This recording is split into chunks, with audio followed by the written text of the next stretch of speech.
Құрамында қант, маргарин, май, глютен жоқ деп ешкім айтпайды. Өте ерекше, дәмі балмұздақ сияқты шығатын, малина қосылған, денсаулығыңызға еш зияны жоқ папа-пирогтың рецептімен бөлісемін. Алдымен бізге қамырын дайындау үшін 100 грамм творог қажет болады, 1 жұмыртқа, 1 ас қасық табиғи бал, 1 ас қасық қаймақ қосып, жақсылап блендермен езіп аламыз.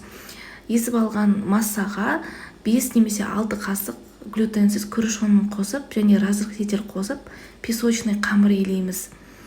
Қамырымызды жақсылап илеп аламыз да формаға салатын боламыз. Біз кез келген формаға салсаңыздар болады. Менде осындай кольцо форма, астына фольга төсеп дайындап алдым және осылай қамырын салып, салмасын, яғни начинкасын салу үшін осылай бортик жасап аламын.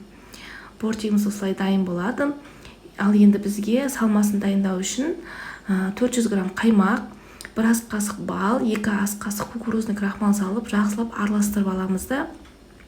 Және 100 грамм малина қажет болады.